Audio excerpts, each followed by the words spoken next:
Hi, my dear listeners. Before we begin, I want to thank 3 wonderful women whose comments truly touched my heart. Laura Bennett from Spokane, Washington, Michelle Torres from El Paso, Texas, and Hannah Reed from Burlington, Vermont. It means the world to have you here and to see how far our stories are reaching. And before we continue, make sure you subscribe to the channel, because YouTube often doesn't show the end of the video to those who aren't subscribed. Now tell me, where are you, listening from today? Christopher Bennett sat at the polished mahogany bar of the Waterfront Hotel Lounge in Boston, nursing a club soda while the harbor lights shimmered beyond the tall windows. His 7-year-old daughter, Sophia, was safe with his sister for the evening, a rare gift of solitude that felt both precious and heavy at 35. The city hummed outside with evening traffic along the waterfront, but inside the bar carried the low murmur of conversations, the clink of glasses, and the faint briny scent of the nearby harbor drifting in. He tried not to glance at his watch, letting the moment breathe without pressure. The woman who settled 2 stools away commanded attention without effort. Blonde hair swept back neatly, stylish glasses framing sharp features, and a burgundy leather jacket that spoke of quiet executive polish. She ordered whiskey neat, her fingers trembling visibly as they closed around the glass. Christopher recognized her instantly. Dr. Amanda Reynolds, CEO of Vitalis Pharma, the company where he managed facilities operations. He had seen her in company videos, heard the whispers of her brilliance, shadowed by a demanding reputation that kept teams on edge. He looked away, granting privacy. CEOs rarely sought conversation with facilities managers in hotel bars. Then came her sharp gasp, the clatter of her phone hitting the bar top. When she reached for it, tears traced silent paths down her cheeks behind the lenses. Something in her posture, shoulders curving inward, breath quickening, stirred his instincts. "Dr. Reynolds," he said quietly, voice steady despite the sudden tension in his chest. "Are you all right?" She turned, and the raw terror in her eyes pierced him like cold harbor wind. I need help. Something's wrong." Her words thickened, slurring at the edges. He moved beside her instantly, old EMT training from his army days snapping awake. Her pupils dilated unevenly, skin clammy and cool to the touch, breathing shallow and rapid. These were not signs of simple intoxication. This was distress, urgent and medical. "How much have you had?" he asked gently. "Half a glass. Just this one. I don't usually." She gripped his arm, her hold weak yet desperate, fingers icy against his sleeve.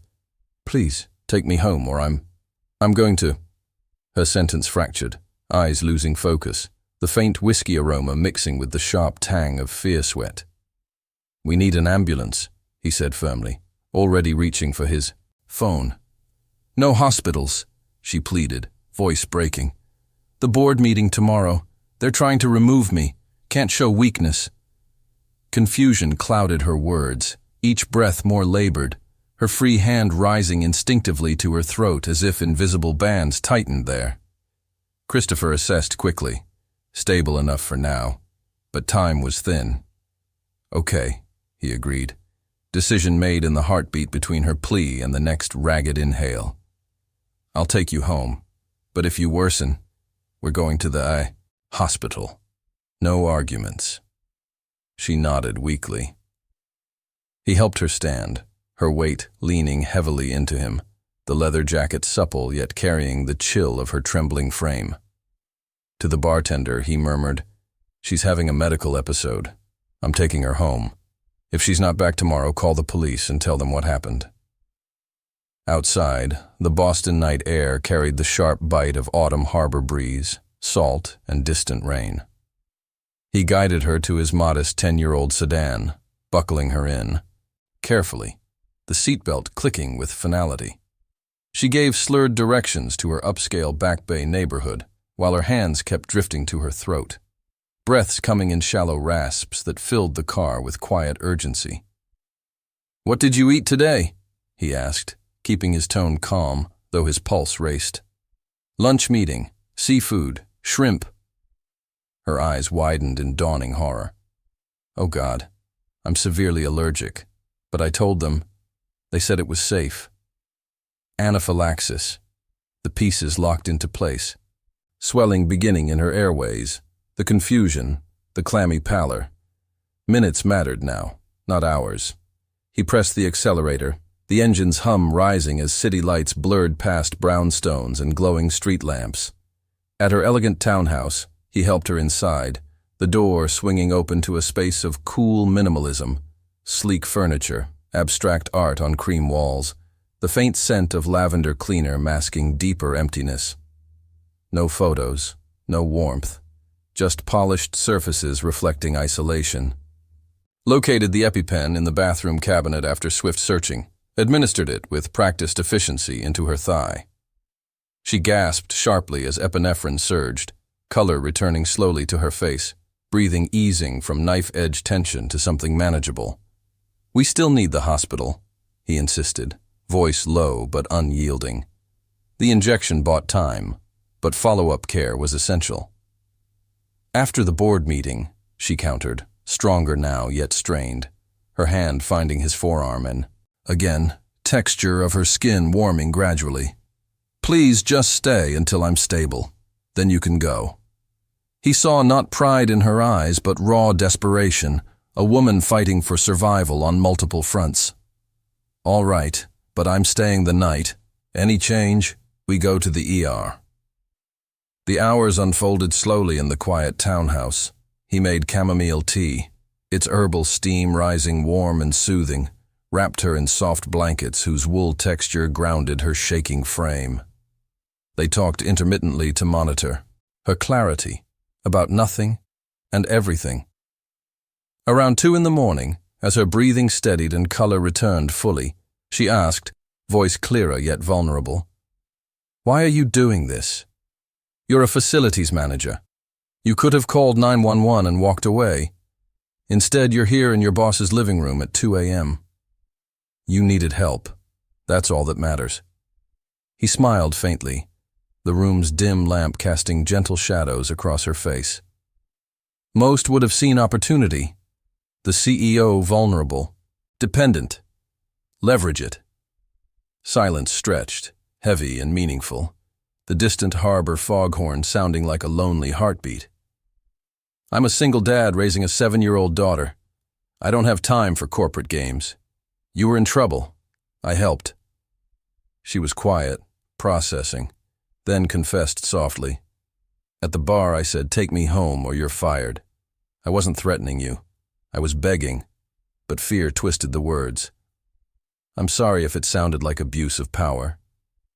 I could see past the words. He replied, "You were in distress. That wasn't coercion. It was desperation."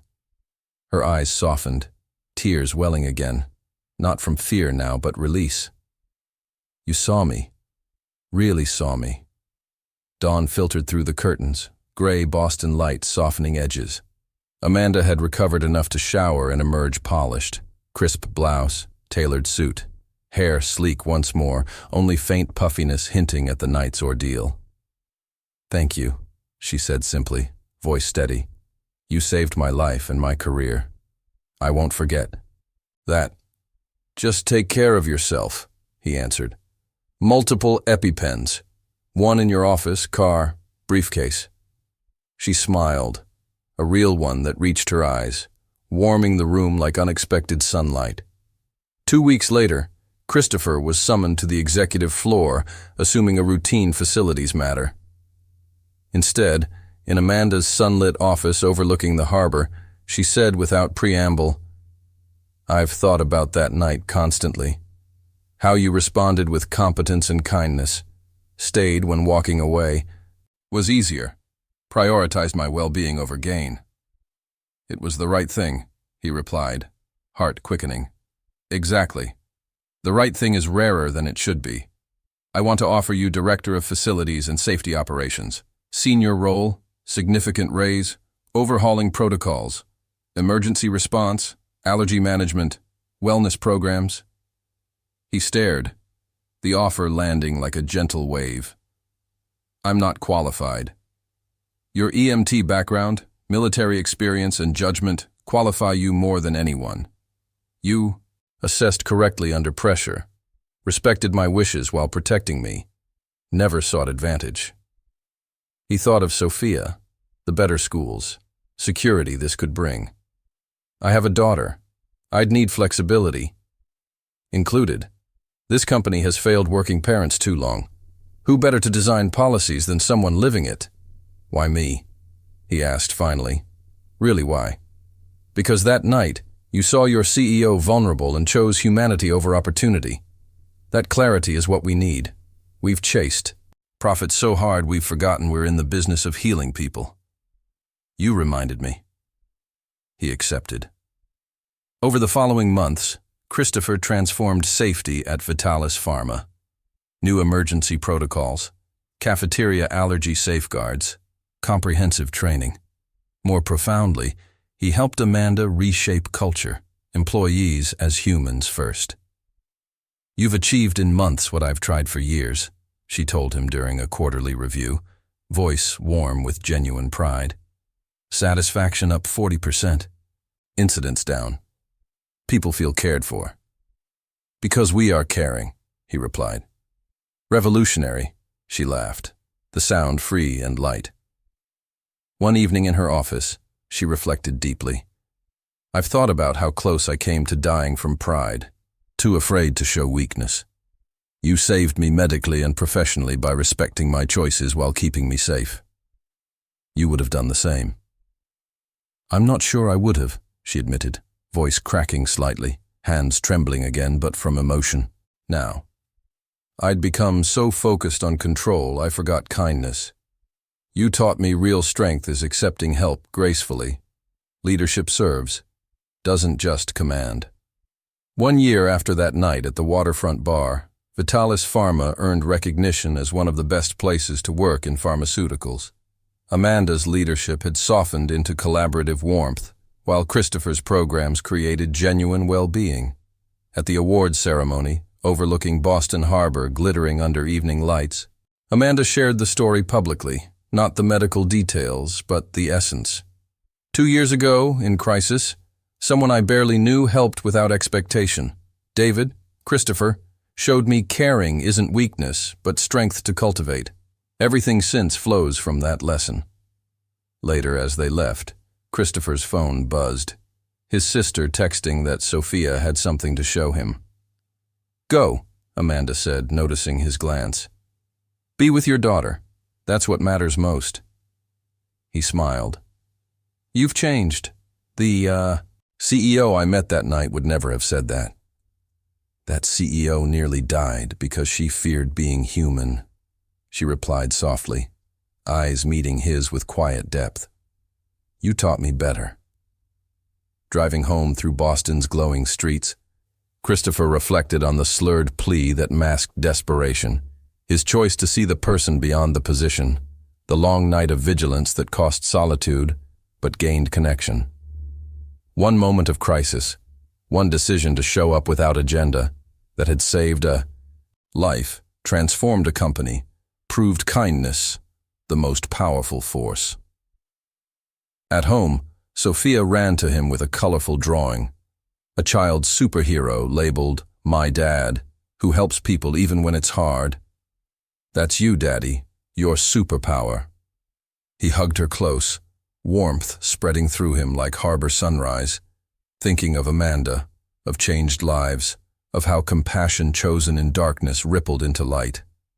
In the end, the quietest acts of seeing another, truly seeing, could heal not just bodies, but souls, reminding us that even in life's busiest seasons, opening our hearts to another's need lights the path home for everyone involved.